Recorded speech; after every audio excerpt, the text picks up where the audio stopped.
O seu microfone, pastor, está desligado. Aí, agora sim. Beleza. Okay. Boa noite, irmãos. É um prazer. Obrigado, pastor Jensen e toda, né, a federação, né, de SAFs. É um prazer falar com vocês todos e parece que é um encontro de casais, né? Então, eu creio que também os maridos vão estar presentes.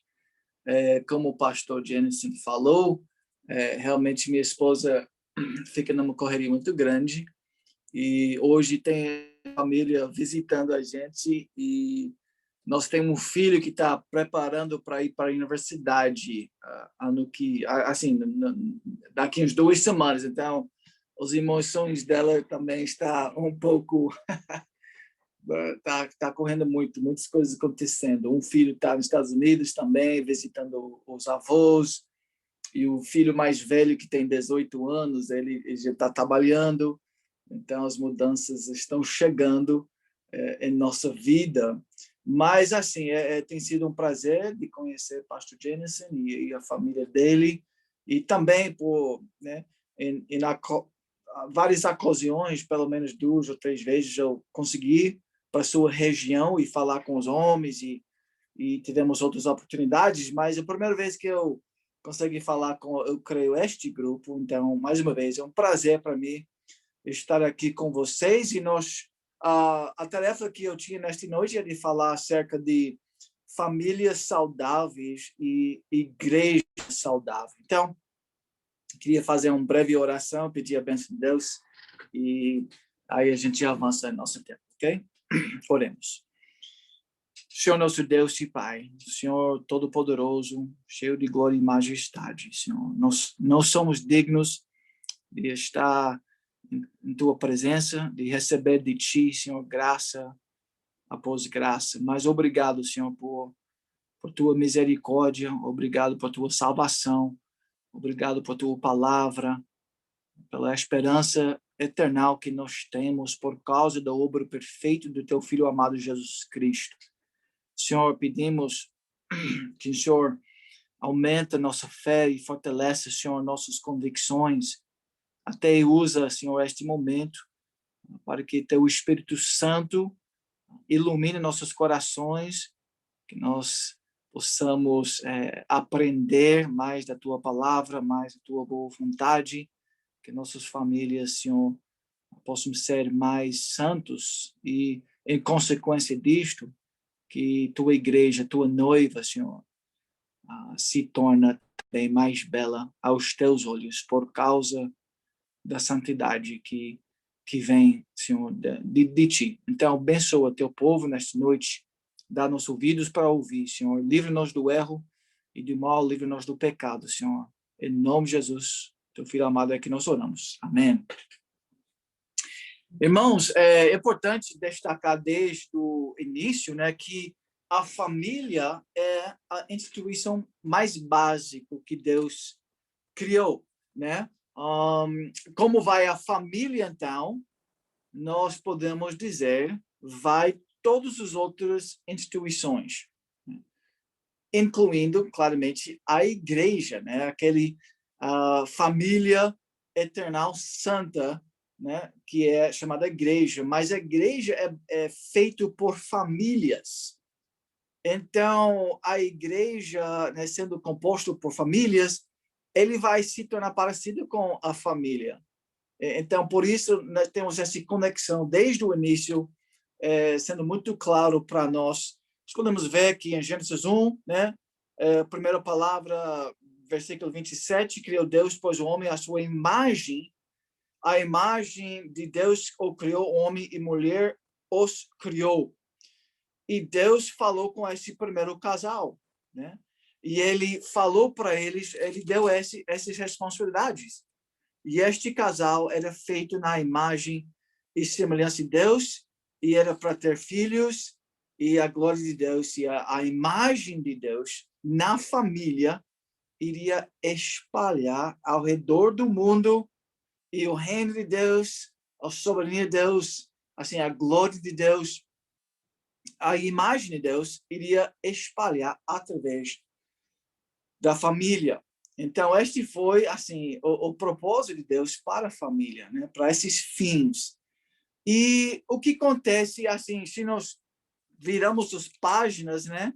Na Bíblia, nos primeiros capítulos e o primeiro livro, nós podemos ver o que Deus fala ao povo dele ao longo da história sobre educação e sobre assim o fim principal do ser humano e aonde é que isso deve ser ensinado. Então, eu queria ver um pouquinho sobre os objetivos de Deus, né, para a família, né? O que ele falou ao longo da história de Israel. Vamos começar por ali.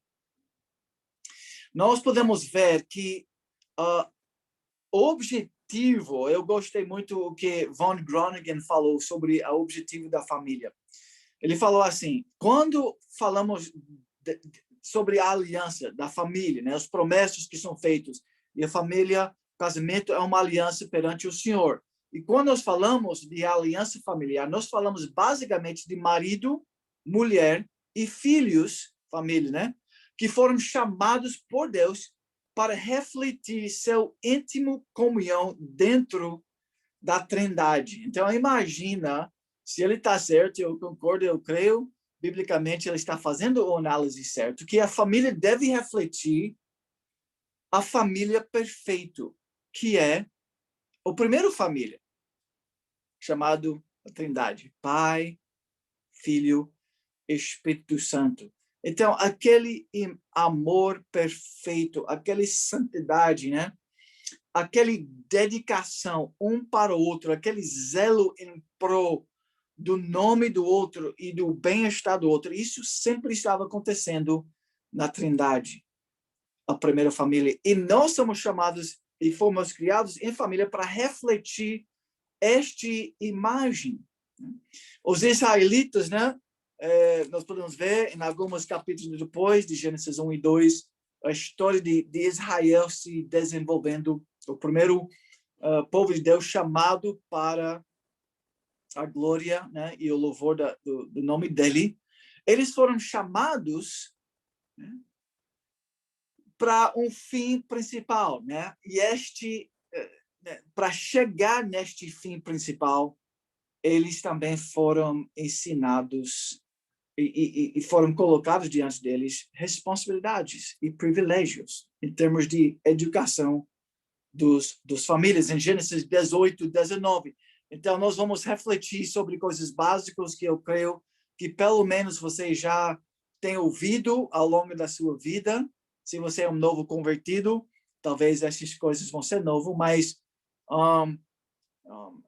a Bíblia e a igreja têm ensinado essas verdades por séculos. Gênesis 18, 19.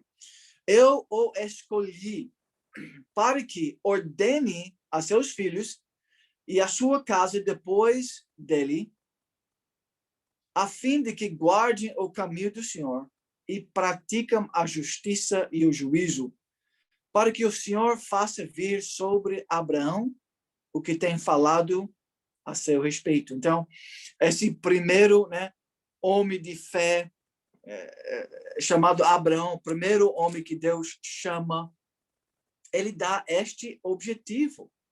Eu chamei ele porque eu quero que ele guarde os caminhos, a lei do Senhor, que ele me ama e que ele ensina os filhos os mesmos conceitos. E qual era esses conceitos na história de Israel, na história do povo de Deus? Deuteronômio 6. Vocês conhecem também muito bem? Ouve Israel. O Senhor, nosso Deus, é o único Senhor. Amarás, pois, o Senhor teu Deus de todo o teu coração, de toda a tua alma e de toda a tua força. Estas palavras que hoje te ordeno estarão no teu coração e tu as inculcarás a teus filhos. E delas falarás assentado em tua casa e andando pelo caminho e ao deitar-te e ao levantar-te. Então, irmãos, eu creio que nós estamos já vendo claramente que a tarefa que a família tem é muito perto, é muito parecido com a tarefa que a igreja tem. Não é verdade? Eles são, pelo menos, muito similares neste objetivo primordial, este meta final, que os filhos, que os pais amam, obedecem o Senhor de todo o coração.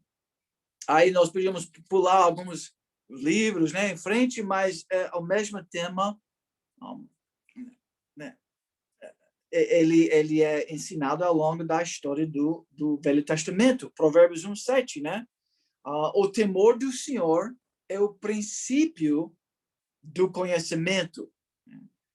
Então, este amor para com Deus e esta reverência tem que ser inculcado no juventude, na família, ao longo da história de Israel. Levíticos 19, mais um versículo importante, passagem importante. O Senhor falando para Moisés, fala a toda a congregação dos filhos de Israel e diz-lhes, santos sereis, porque eu, o Senhor, vosso Deus, sou santo. Cada um respeitará a sua mãe e o seu pai, guardará os meus sábados, eu sou o Senhor, vosso Deus. Então, ele está falando sobre a santidade de Israel, ele está falando sobre a congregação de Israel, mas ele está falando acerca e para cada família. Então, esta conexão entre os propósitos para a família e os propósitos de adoração, em termos gerais para a nação de Israel, eles são muito conectados. E o Novo Testamento traz este mesmo tarefa assim para a gente, né? Quando Jesus falou, toda a autoridade me foi dado no céu e na terra. Ide, portanto, fazer discípulos de todas as nações, batizando-os em nome do Pai, do Filho e do Espírito Santo, ensinando-os a guardar todas as coisas que vos tenho ordenado, e eis que estou convosco todos os dias, até a consumação do século.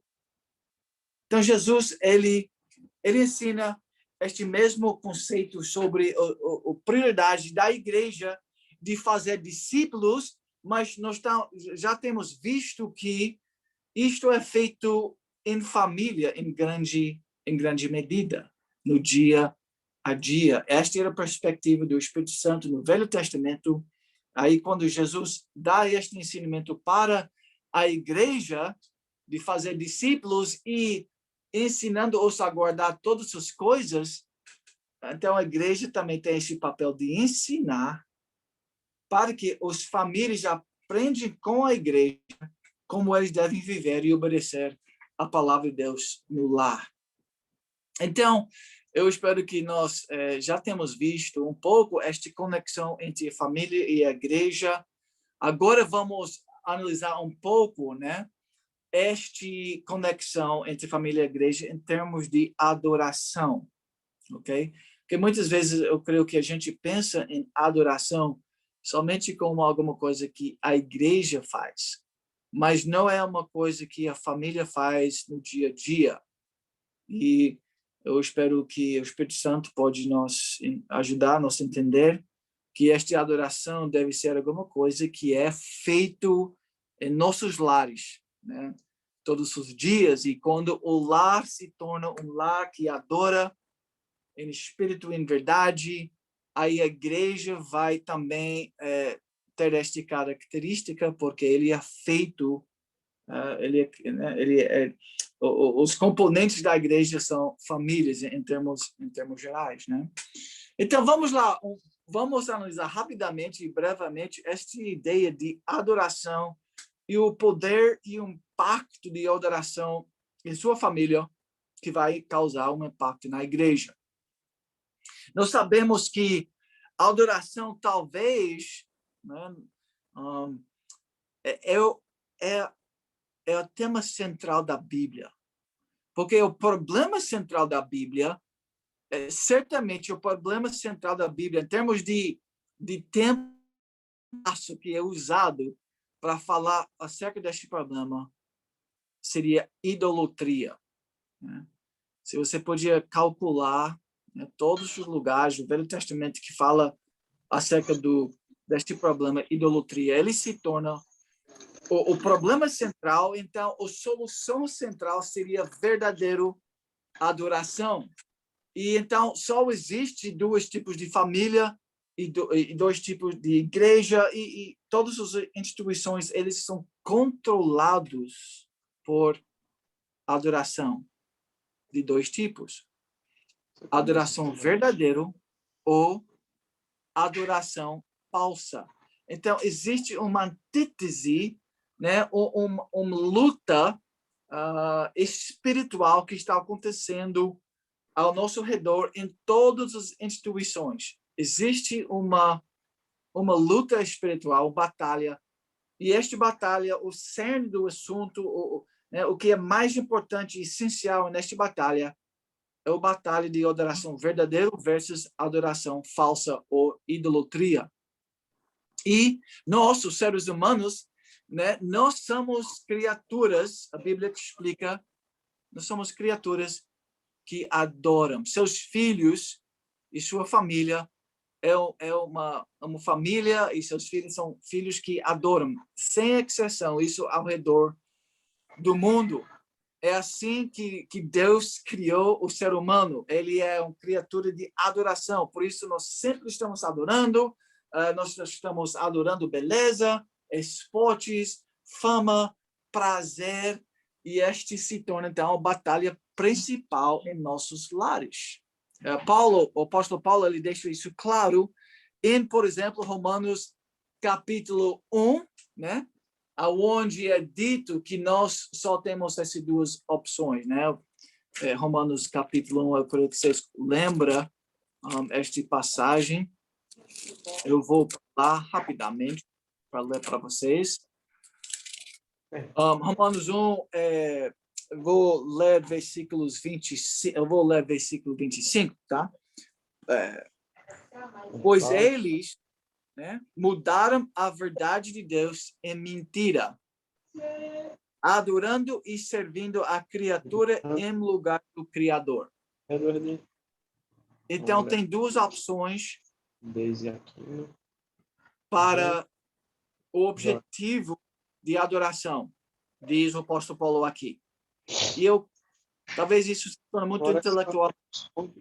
Eu espero que vocês estão enxergando a importância disso para sua família, para seus filhos, a criação de filhos. O apóstolo Paulo está dizendo que diariamente, todos os dias, seus filhos têm duas opções. Eles vão estar adorando a criatura ou o Criador, né? E quando vocês adoram a criatura, isto é chamado na Bíblia idolatria. Você não pode adorar, principalmente, em primeiro lugar, no seu coração, a criatura, né? Porque a criatura é alguma coisa criada, não é Deus, né? Mas nossos corações, eles são facilmente cativos a este mundo caído.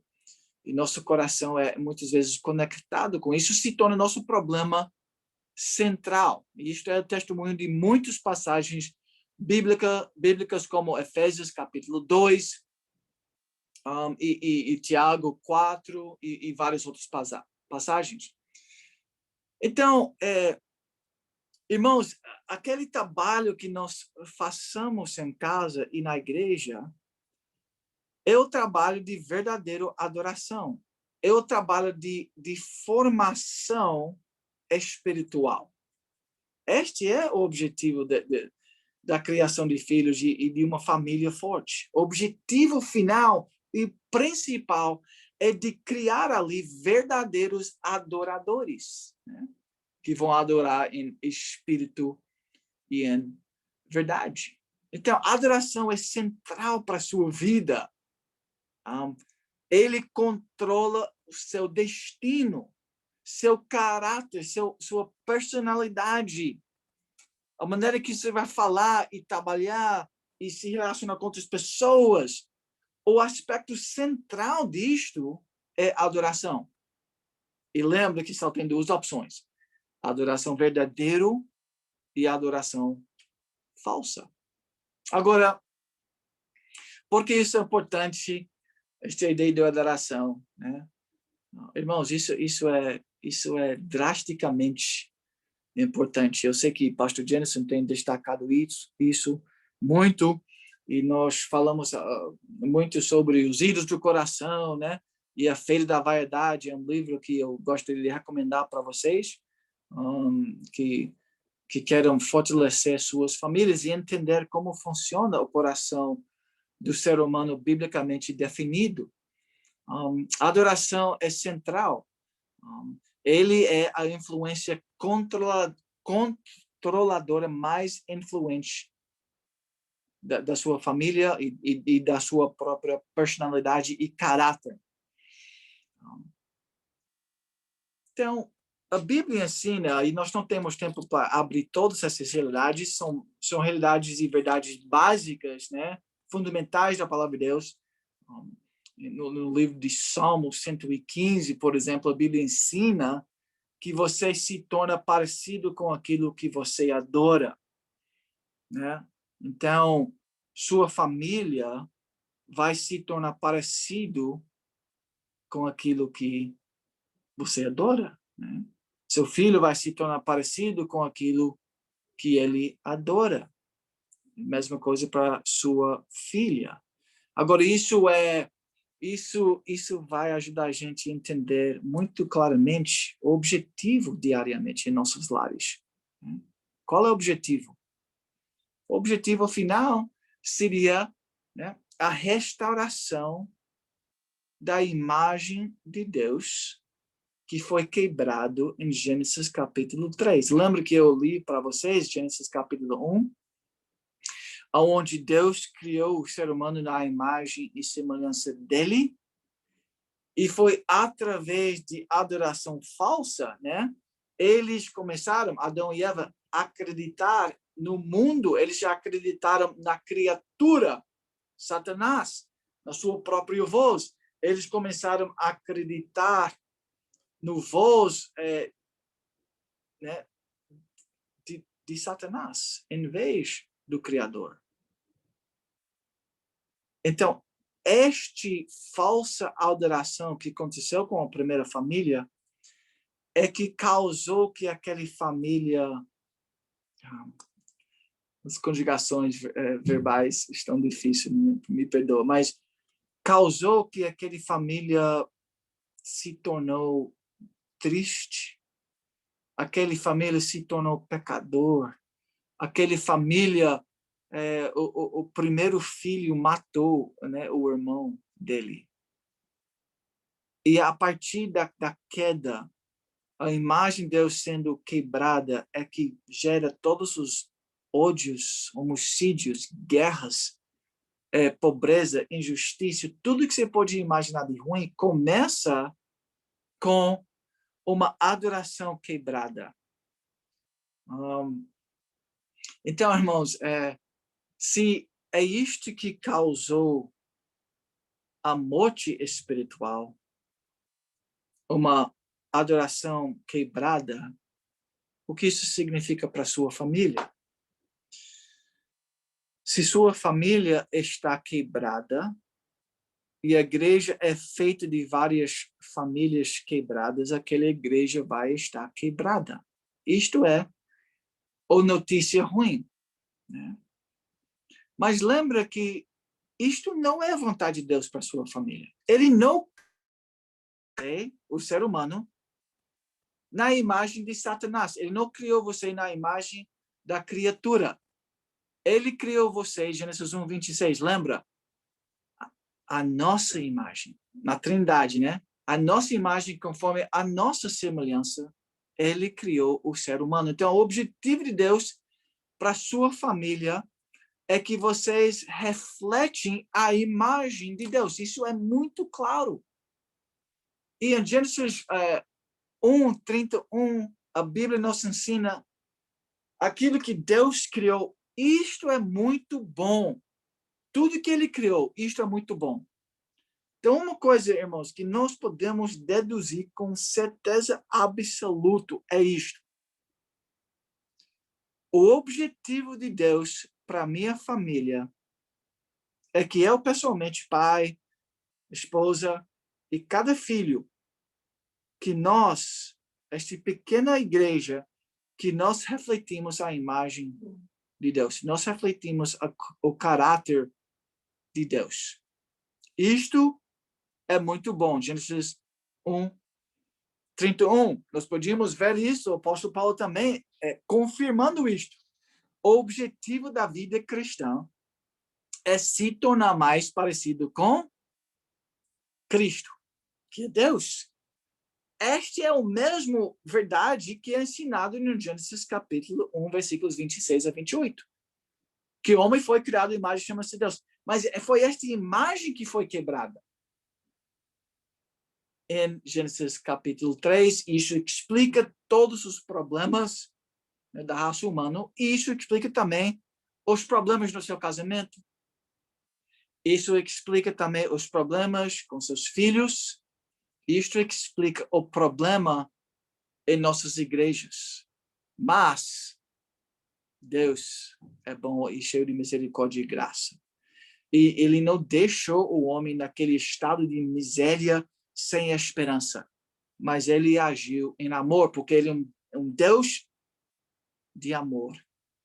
Ele é um Deus que salva. Ele é um Deus que cura. Ele é um Deus que regenera e que recria todas as coisas. Ele vai ter a vitória final. Ele tem tido a vitória final em Cristo. Então, o Novo Testamento confirma esta mesma ideia, né? Porquanto aos que de antemão conheceu também os predestinou. Por que Deus te escolheu individualmente? Para que sejam conformes à imagem de seu Filho, à imagem de Deus. Então, irmãos, nós temos analisado já, em primeiro lugar, o problema central. A adoração quebrada. Agora, nós devemos pensar, né, sobre a solução. Né? Se o problema é a imagem de Deus quebrada, e isso veio através de uma falsa adoração, a solução, então, para nossas famílias e para nossa igreja, família saudável, a igreja saudável, o que é saudável? O que isso significa, biblicamente definido? Isso significa santidade. Isto significa a imagem de Deus sendo, né, reestabelecido e crescendo em nossas vidas.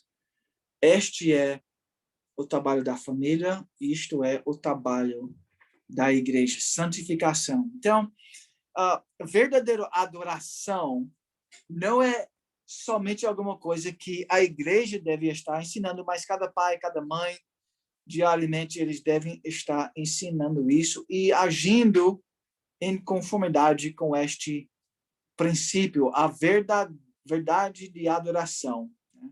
Une o trabalho, então, da família e o trabalho da igreja. Tem uma união entre, né, as responsabilidades. Os dois são chamados para desenvolver verdadeiros adoradores. Quando a família adora bem, adora de acordo com a palavra de Deus, eles vão ser mudados. Quando a família adora de acordo com a palavra de Deus, a igreja também vai adorar. E eu creio que tem um impacto mútuo, né? Da família impactando a igreja e a igreja ensinando, encorajando, discipulando a família, né? E fazendo disciplina eclesiástica quando for necessário, se isso não está acontecendo. Então, essas duas instituições são as instituições primárias, né? Que a palavra de Deus estabelece para reconstruir esta imagem de Deus que foi caído, né? Que caiu na queda moral, quando o homem caiu. Então, o problema, é claro, vamos analisar brevemente agora a solução. A solução, a restauração da imagem de Deus em nossas vidas. Como é que isso vai ser recuperado. A recuperação da nossa razão, nossas emoções, nossos relacionamentos, nossa vontade, nosso coração, em outras palavras, nossa consciência. Como é que isso vai ser recuperado? Quando sim, né? Quando Deus salva. Quando Deus justifica, sim. Aí, quando Deus santifica. E nós vamos focalizar agora nessa ideia de santificação. Como é que a palavra de Deus ensina e o que significa santificação, né? Santificação significa se tornar mais parecido com Deus, não é isso? Ao longo da nossa vida, progressivamente. Agora, como é que isso acontece? Através de adoração verdadeira. Eu amo o Senhor, então eu vou voltar para a palavra dele com o temor do Senhor, com respeito e amor para com ele. E eu vou ver textos como 2 Timóteo 3, né, irmãos? Por favor, decora esta passagem, coloque isso bem perto do seu coração e utilize-o na sua família, dia após dia. 2 Timóteo 3, 15 a 17, eu vou ler para vocês. E que desde a tua meninice sabes as sagradas escrituras, ok? Desde jovem, desde bebê, alguém ensinou, né? Mãe, avô ensinou este filho a palavra de Deus, Timóteo, que pode fazer-te sábio para a salvação, pela fé que há em Cristo Jesus, ok? Tem que iniciar com justificação. Você tem que ser salvo, porque nós temos um problema primordial, que é a rebeldia do coração, que é a queda moral, e este é o problema central, idolatria. Mas toda a escritura é divinamente inspirada, quer dizer, é dado por Deus, a palavra de Deus, é escrito por Deus, e é proveitoso para ensinar, para corrigir, para instruir em justiça. Ok? Então, a palavra de Deus é suficiente para instruir em justiça. Aquela frase é muito interessante. Talvez você tenha uma outra tradução daquelas palavras, né, do grego ali. Né? Treinamento disciplinado em justiça. E para que fim? Para que o homem de Deus seja perfeito e perfeitamente instruído para toda boa obra. Que boa obra? De amar a Deus em primeiro lugar e amar teu próximo. Jesus resume toda a lei moral deste, não é verdade? Então, qual é o objetivo de nossas famílias? Sim, restaurar a imagem de Deus. É de se tornar mais santo. Em outras palavras, aprender a amar Deus mais e aprender a amar nosso próximo mais. Né? Este é o objetivo da família. Irmãos, e quando a igreja está cheia deste tipo de discípulo, que isso foi ensinado em casa, imagina a bênção que a igreja vai ser. O saudade, não, como é que é? Como a igreja vai ser saudável se ele é cheio de indivíduos e famílias que estão bombeando de coração com verdadeira adoração. Quer dizer, eles amam o Senhor Deus em primeiro lugar e eles amam o próximo. Que seria incrível. E igrejas que funcionam assim, que são saudáveis, onde amor, né, está se fluindo entre aquela comunidade, irmãos, isto é uma igreja saudável. Mas certamente a família tem um papel imenso na formação deste indivíduo e a formação deste caráter.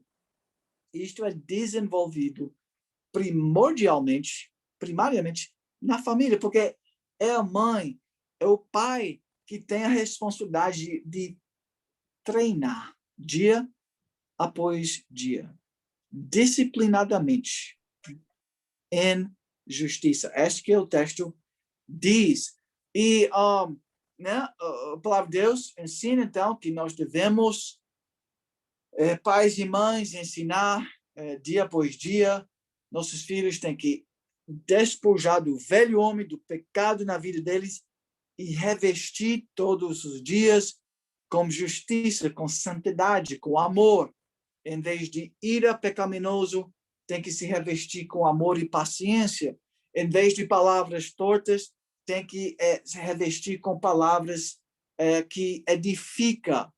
Então, este é assim que a palavra de Deus ensina, né? Os pais. E este é a responsabilidade da família. Responsabilidade dos pais de educar na justiça. Voltando para 2 Timóteo 3, 16, né? Aquela frase, o treinamento disciplinado na justiça. O que isso significa? Né? A palavra usada é paideia ten dikaiosine, né? Você pode ouvir a palavra paideia, né? Paideia quer dizer educação. Lembra Efésios 6:4 explicando isso também para os pais. Efésios 6:4 diz: vós pais, não provoqueis vossos filhos a ira, mas criai-os na disciplina e na admoestação do Senhor. Estas palavras são, mais uma vez, paideia, kai, nuthesia, curio. Curio é Senhor, né? Então, treinar eles na disciplina, quer dizer, na educação, na paideia, na pedagogia do Senhor, né? Então, o que significa esta palavra paideia, né, na Bíblia? Porque a palavra de Deus acabou de ensinar que nós devemos criar nossos filhos na paideia, na disciplina e na admoestação do Senhor. E por que nós estamos falando acerca disto? Porque, irmão, se a família está fazendo isto, se isso é a nossa meta, se nós temos uma consciência, cada pai, cada marido, ele entende que o fim principal, a responsabilidade primordial dele é de criar nesta comunidade, nesta pequena igreja que é chamada família, onde tem um profeta, sacerdote e rei, por causa da união com Cristo. Este pai, ele tem a responsabilidade de treinar os filhos no temor do Senhor. Ele tem que colocar o filho e toda a família na educação cristã, na educação, na justiça. Ele tem que entender que a responsabilidade de cada pai, cada mãe, é de orientar, criar, disciplinar, né? Educar filhos na santidade. Educar os filhos para que fim?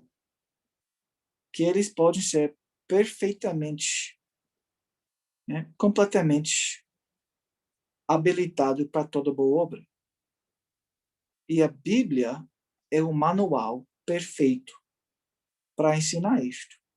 Esta recuperação da imagem de Deus que foi perdido através de uma falsa adoração na primeira família.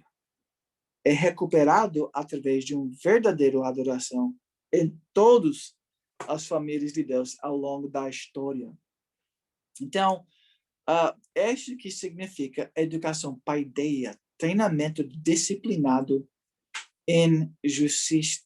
Quer dizer, a família e seus filhos, irmãos, eles podem mudar. Eles são seres educáveis. Eles vão ser educados. Ou pelo mal, ou pelo bem. Eles vão ser educados no temor do Senhor, ou no temor dos homens.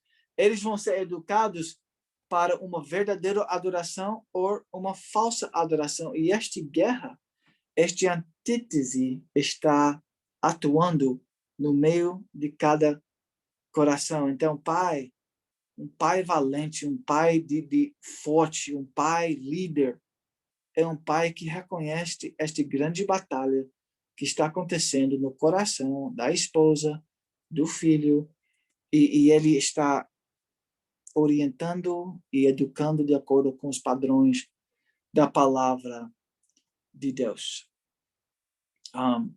E lembra, né, você tem um grande ferramenta. O ferramenta perfeito, o único ferramenta, a espada do Espírito Santo, que você tem que utilizar com qualidade, com competência na sua casa, dia após dia. aí sim seu filho pode ser, e sua família pode ser treinado em justiça, treinado na recuperação da imagem de Deus, treinado em santidade, treinado para exibir a imagem de Cristo. Isso, recuperar a imagem que foi caído no origem. Obrigado, meu irmão, que colocou isso. E, basicamente, eu estou chegando, eu creio perto mais do fim, irmãos. Quais são, então, resumindo de novo, as instituições que Deus colocou neste mundo para fazer este grande e primeiro trabalho, né, de adorar o Deus verdadeiro, em espírito e em verdade? Que instituições Deus estabeleceu? Primeiramente, a família, e, em segundo lugar, a igreja.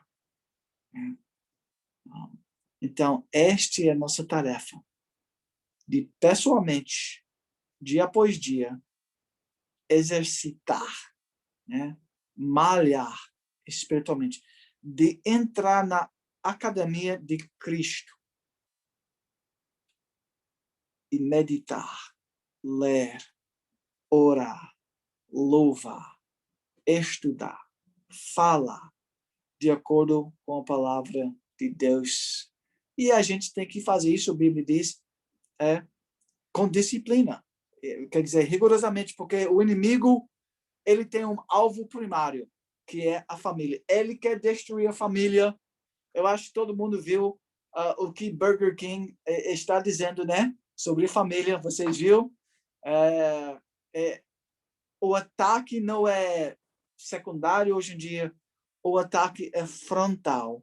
O inimigo está querendo derrubar a família de Deus, e com isto eles vão conseguir derrubar a instituição eterna, que é a igreja de Cristo. Mas graças a Deus, né, o inimigo ele não vai derrotar a igreja de Cristo, né?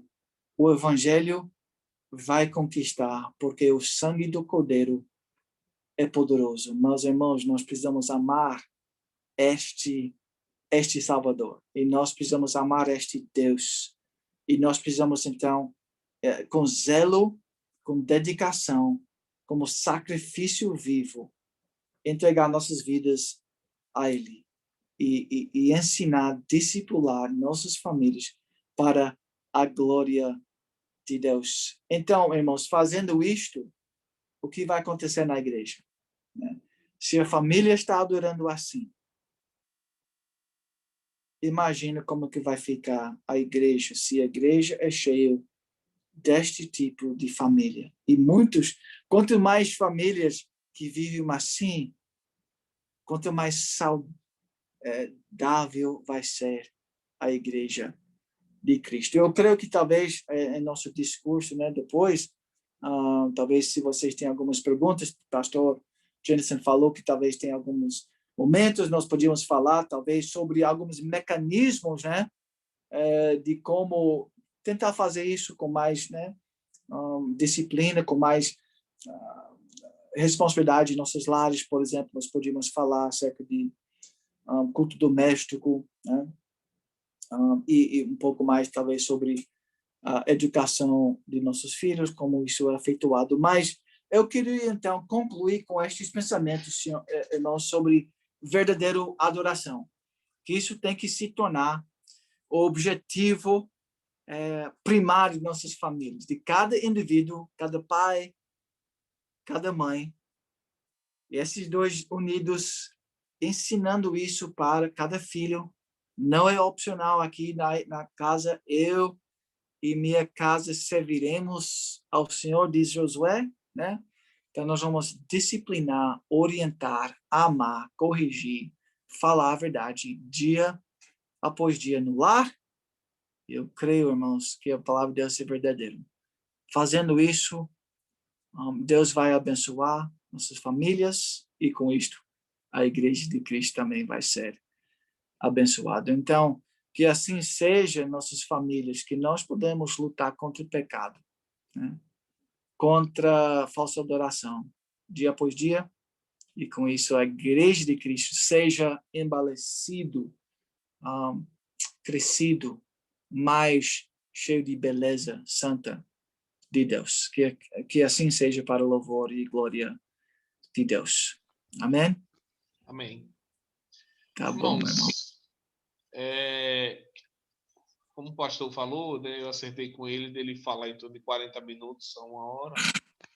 E após poderíamos ter um momento de perguntas e respostas, até como colocarmos em prática, né, essas recomendações, né?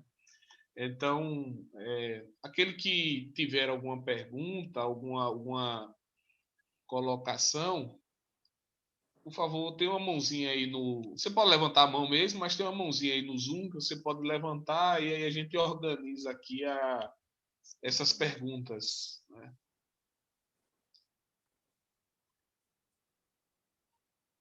Todo mundo, ninguém tem dúvida de como fazer o culto doméstico, de como, de repente, pode trabalhar isso no dia a dia. Ninguém tem dúvida, tá todo mundo bom, então. Ah, beleza. Renan vai fazer uma pergunta. Pode fazer, Renan. Pode abrir seu microfone aí e fazer. Renan, pastor, é um seminarista que está lá em Teresina. Tá ele, a esposa está grávida. Segundo ele, vai chegar perto do senhor aí, viu? É mesmo, graças a Deus por isso. Olha, semana passada, na nossa igreja, nossa família estava lá, né? Nós temos quantos? Temos 9, né? Tem uma outra família lá que tem 9 filhos, então eles são 11. Aí chegou uma família visitante também, um casal missionário, eles também têm 8 filhos. Então, imagina, só 3 famílias, 35, 37 pessoas. Então, é assim que a igreja cresce, não é verdade, irmãos? Então, vamos em frente, vamos em frente. Família forte e igreja forte. Isso. Pode falar, Renan. Boa noite. O tema é falando sobre a questão da família forte e a igreja forte, né? Eu gostaria de saber quais são as características da igreja aplicadas à família. Tipo, no cuidado do esposo para com sua esposa, no cuidado da esposa com a família, no cuidado deles, dos dois com os seus filhos. Como seria isso de forma prática? Certo, pastor Jensen, você, meu irmão, Renan, né? Eu não sei exatamente se eu entendi sua pergunta. Você pode dizer mais uma vez, só para ter certeza eu que acho que ele, pastor, eu acho que ele quis assim, quais são os deveres mútuos, né? Os deveres da esposa e os deveres do marido, né? De maneira que possam abençoar a igreja. Ah, certo.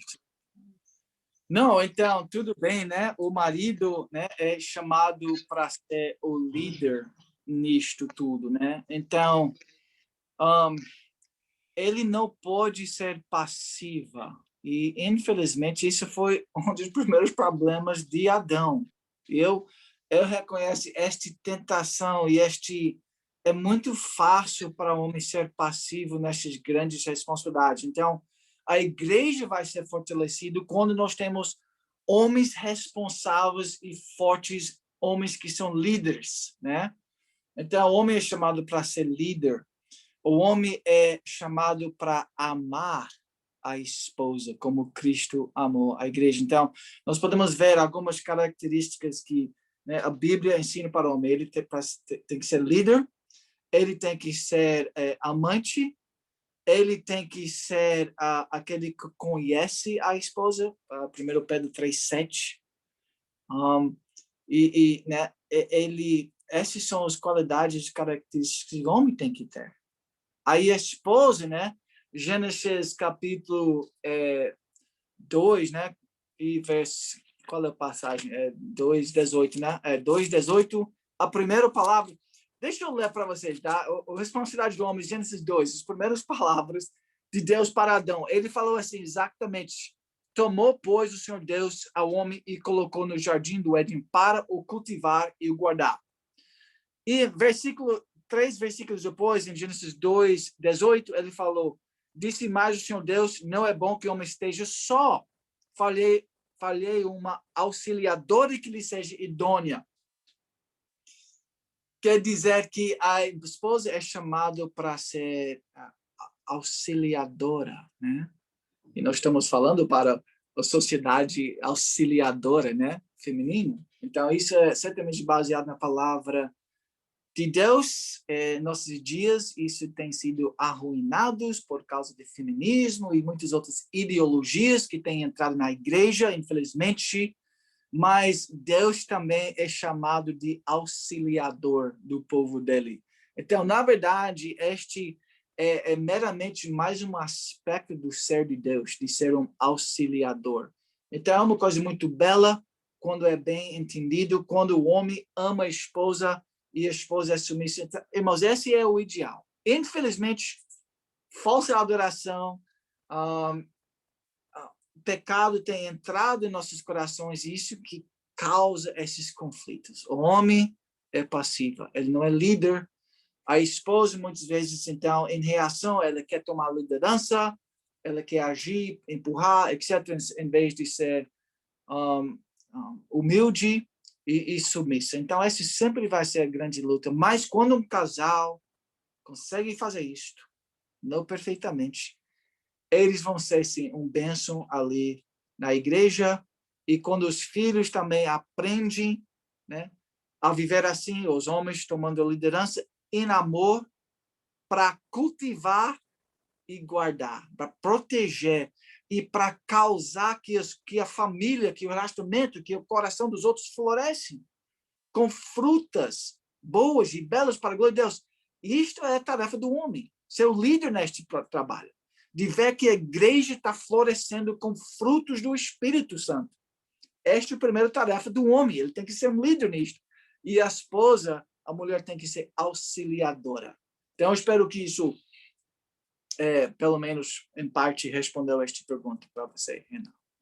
Pastor, tem uma pergunta aqui no bate-papo, né, de uma irmã. Ela pergunta assim, nesse caso de responsabilidades, de deveres, né? Ela tem um marido incrédulo, né? E em alguns momentos ela precisa tomar a liderança da casa porque o marido não toma, né? Qual o conselho que o irmão daria, né, no caso, a isso? Sim, infelizmente, neste caso, ele não vai ter uma liderança espiritual, né? Ele não vai poder cuidar da família em termos de uma verdadeira adoração. Eu espero que, pelo menos, ele cuida da família fisicamente, né? Eu espero que a graça comum, pelo menos, tenha impactado a vida dele e que ele sabe que ele tem que amar, etc. Mas eu creio que, neste caso, irmã, você vai ter que depender muito mais da igreja, do pastor e dos irmãos lá da igreja. Talvez tu pode, vamos dizer, pegar os homens na igreja, especialmente a liderança, para ser uma ajuda bem real na sua vida, para orientar seus filhos espiritualmente. Eu espero que a igreja faça isso domingalmente, né, claramente, mas que você tenha testemunhos, e se você precisa de uma ajuda também com isso, você pode e deve chamar os irmãos da igreja, e eles devem estar preparados para encorajar sua família, né, no temor do Senhor. Eu acho que tem muito mais a dizer sobre aquilo, né? Mas lembra, quando nossos maridos são imperfeitos, nós sempre tem o marido perfeito, que é Jesus Cristo. Então, ele vai ser o apoio central, onde o marido perfeito sempre está contigo, né? No seu marido eterno, que é Cristo. E mais alguma pergunta, irmãos? Mais alguma...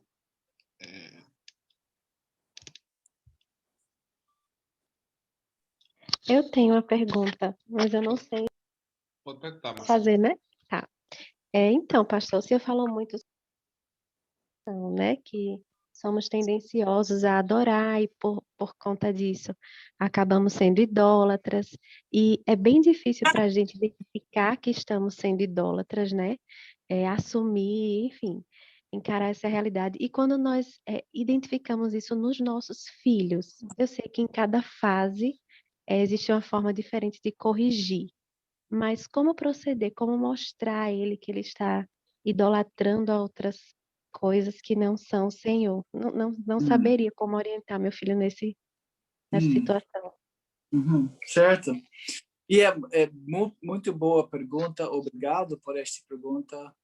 E eu creio que, infelizmente, isto é uma lacuna muito grande na igreja atual. Eu creio que, antigamente, os puritanos, eles sabiam orientar, os pais sabiam orientar os filhos nesse sentido, mas, infelizmente, a igreja moderna tem perdido isso.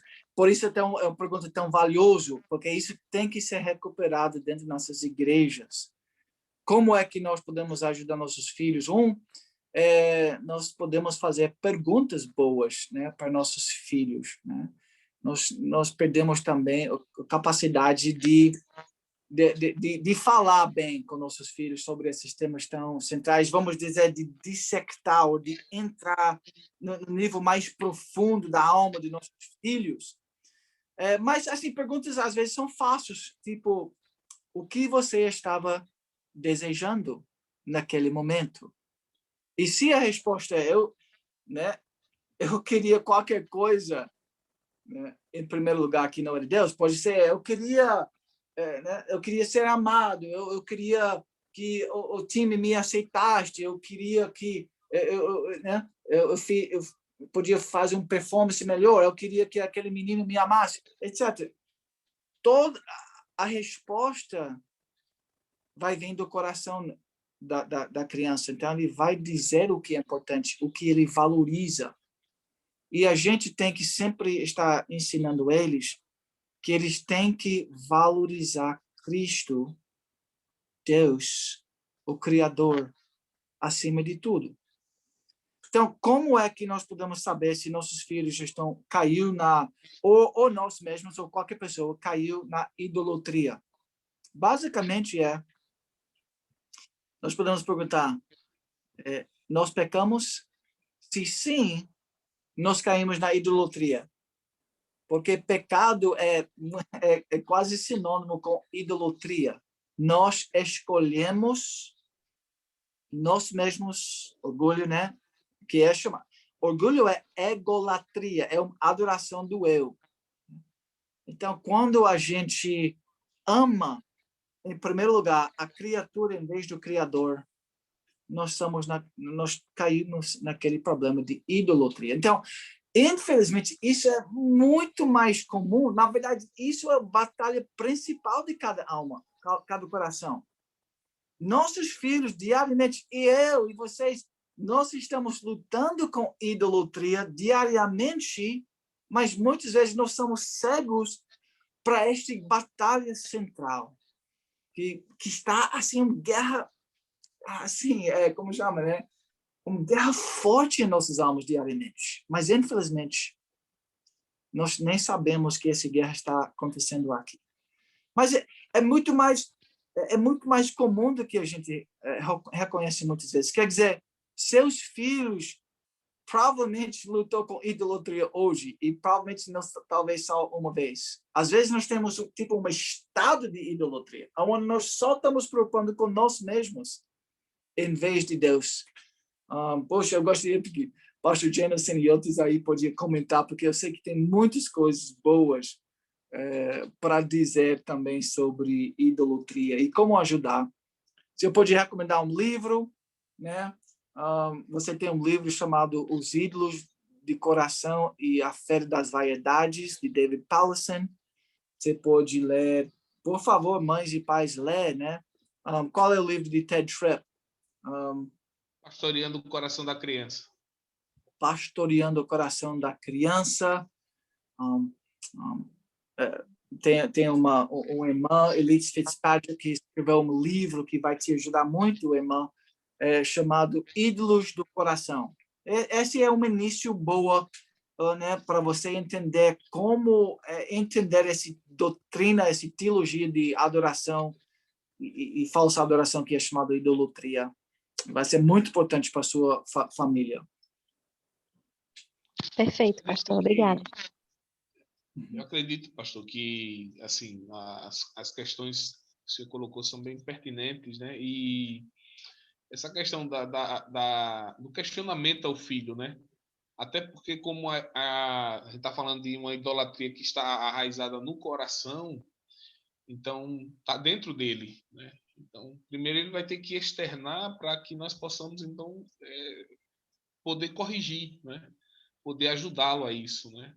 Se ele não consegue externar isso, se ele não consegue, né, falar sobre isso, né? Então, dificilmente nós podemos corrigir e, no geral, nós vamos tentar corrigir o comportamento, que é algo bem externo, né? Quando, na realidade, o problema dele não está no comportamento somente, né? Está no coração, né? Eu acho que essa é a grande questão de você forçar, né? Fazer com que a criança possa conversar e diante disso, né? A gente poder oferecer um caminho melhor, né? E perguntas sábias, né? Perguntas importantes, né? Para você saber, por exemplo, onde está o amor do seu filho, né? O que o seu filho tem amado, né? O que o seu filho tem se devotado, né? Então, em quem o seu filho tem colocado a sua confiança, né? Porque às vezes o seu filho tem colocado a sua confiança em coisas, né? Ou nos pais, ou nos amigos, né? Então, isso são perguntas que nós devemos fazer aos filhos, que vão meio que fazer um raio-x do coração deles. Isso. E daí, então, nós podemos orientá-lo no caminho correto, né? Exato. Bem lembrado. O que você deseja? O que você estava desejando, né? Qual é sobre o que você mais pensa, filho? Essa é uma pergunta eu acho muito excelente, né? O que você mais pensa? É aquele nota, é aquele carreira, né? É aquele fama, né? É aquele menina. Quando ele externar isso, aí você tem o que é importante para o coração dele exposto aos nossos olhos e exposto aos olhos dele. Ele agora está entendendo como o coração dele funciona. E essas perguntas, então, raio-x, né, eles vão ajudar ele a desenvolver com suas próprias pernas, né, esta análise profunda daquilo que está acontecendo no coração dele.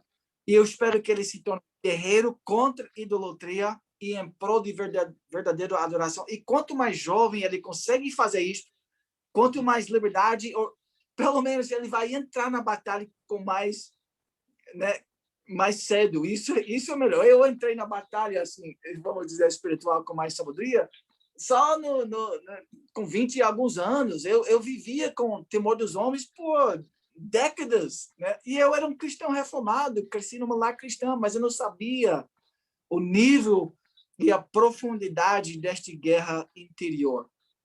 Então, trazer à nossa consciência a realidade do pecado e idolatria falsa em nossas vidas é muito importante para o crescimento espiritual, para a verdadeira adoração, para a verdadeira maturidade e produzindo isso em cada família, a Igreja de Cristo vai crescer também. Nós vamos ser melhores sal e luz neste mundo, né? Nós não vamos ser cheios de medo, porque homens não controlam a gente mais. Nós vamos ser mais fortes, mais bela e mais pura aos olhos de Deus.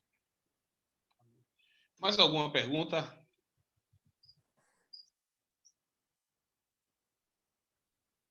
Não há mais dúvidas, né? Nós vamos... Renan, pode falar, Renan. Eu gostaria de perguntar sobre a questão de disciplina de filhos. Já ouvi, eu não li, mas já ouvi falar sobre um livro que vai ensinar você disciplinar o filho usando Mateus capítulo 18, que vai falar sobre a disciplina na igreja. Isso é válido? Isso deve ser usado? nas nossas casas? Mateus 18, né? Isso. Sim, né? Porque Mateus 18 diz: quando você vê teu irmão pecando, vai até ele, né? Então, isto é alguma coisa que em casa nós devemos estar fazendo. Quando você vê um pecado na vida do outro, né? Até nossos filhos, quando eles veem um pecado na vida do outro, o que eles geralmente fazem? Eles vão correr para os pais, né? Mas a Bíblia ensina que se você vê seu irmão pecando, vai até ele. E na igreja é interessante, a igreja copia aquilo que a família faz. Porque na igreja, o que acontece? Quando um irmão vê um outro irmão pecando na igreja, o que eles vão? Eles vão falar para o pastor ou para o conselho. Mas não é isso que a Bíblia diz, né? E eu creio que se a família fazia isso melhor, a igreja, né, faria melhor também nesse aspecto. Mas o irmão tem que ir. Então, muitas vezes eu e Lia, nós temos 7 filhos, né? Muitas vezes nós temos que dizer para um filho: você foi até ele e tentou resolver com ele. Não é exatamente preguiça da nossa parte, apesar que todos os erros da família vieram até a liderança de cada instituição, eles é um sobrecargo muito grande, né? Então, cada um tem que fazer sua responsabilidade. Você cuide do seu irmão com ternura, né? Vai até ele, diz Gálatas 6. Vós que sois espirituais, vá até ele para ajudar a estender a mão. Então, cada um de nós precisamos saber como lutar a vida cristã e contra guerrear nossa própria alma, mas não termina ali. Nós também precisamos saber como lidar com os fracassos e os pecados dos outros, com sabedoria, com amor, com palavras que edificam. Uau, irmão, se as nossas famílias podem fazer isso, isso vai ser um bênção para aquela igreja, com certeza, né? Então, eu não sei também se exatamente é isso que você estava querendo dizer, Renan, mas certamente nós devemos estar agindo ativa na santificação também do nosso irmão, com humildade, muita humildade, depois de tirar o trave do nosso olho, que Jesus ensina em Mateus capítulo 7, né? Tirar o trave do teu olho antes de ver o pecado na vida do outro, né? O pecadinho. Quer dizer, Jesus ensina que o batalha primário tem que ser nós mesmos, né? Em segundo lugar, na vida dos outros. Respondeu o Renan aí? Ok. Então nós vamos encerrando. Acho que não tem mais perguntas. Agradecer o pastor pela disposição dele de estar aqui conosco. Prazer, Muitas pessoas botaram aí no bate-papo que gostaram muito da palestra, que foram abençoados, né? E, de fato, podemos, pela palavra de Deus, sermos confrontados, né? De como liderar as nossas famílias, os nossos lares e fazer com que o nome de Deus, então, seja glorificado neste mundo, né? Esse é o propósito, né? Glorificar na família, na igreja, em todo lugar que estivermos, né? Deus nos criou isso, né? como luz. Então, agradecer ao pastor pela disposição e agradecer também a todos os irmãos, né? Que estão conosco aqui, né? Alguns já saíram, né? Teve uns que entraram, saíram. Então, vamos fazer só mais uma oração para nós finalizarmos aqui a nossa reunião, né? Esse nosso encontro aqui em casais online, né? Pelo segundo ano a gente faz online, quem sabe no próximo ano a gente possa fazer presencial, né? Quem sabe possamos estar juntos aí em alguma igreja, algum lugar e possamos estar juntos, ok? Eu vou pedir ao pastor Wellington. O pastor Wellington é do Presbitério Sul, né? Do mesmo sínodo que nós, né? Entrou outro pastor também do Presbitério Sul, Augusto, mas saiu. Acho que ele não conseguiu conectar o áudio. Eu percebi que ele estava com dificuldade de conectar o áudio. E quando não conecta, ele não escuta, né? Ele ficou um tempinho aí, depois saiu. Tivemos 2 pastores do Presbitério Sul de Sergipe. Ok? Então, eu vou pedir o pastor Wellington para orar, para a gente encerrar nosso encontro de casais. Pode orar, meu irmão. Reverendo, eu quero agradecer, tá, pelo convite, né? Para mim é assim, uma honra, né? Gosto muito do pastor Doug, né? Então, para mim, uma felicidade grande, né? Que Deus continue abençoando o teu ministério, né? O irmão tem sido bênção na minha vida, na minha família, e agradeço também ao presbitério, né? O reverendo Gentes, né? Pelo convite. Eu sou muito grato. Oramos. Grandioso Deus, maravilhoso Pai. Graças te damos, Santo Deus, porque em meio às circunstâncias que nós estamos vivendo, o Senhor, Santo Deus, tem estado presente nas nossas vidas. Continua, Santo Deus, abençoando o teu servo que trouxe, ó Pai, esta palavra edificante, que possamos, Santo Deus, na prática, viver de acordo com a tua vontade, Senhor.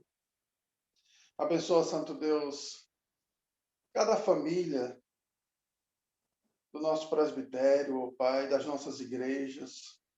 Tu sabes, Santo Deus, de que nós temos dificuldades, ó Pai, e precisamos a cada dia aprender de Ti.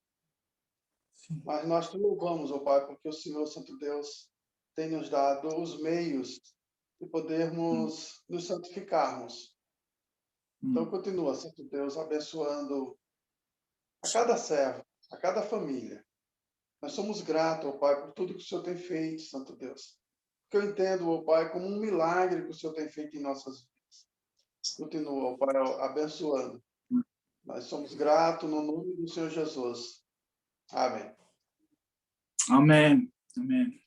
Deus te abençoe, irmão. Ativa. Até mais, pastor. Deus abençoe a todos. Até a próxima. Tchau.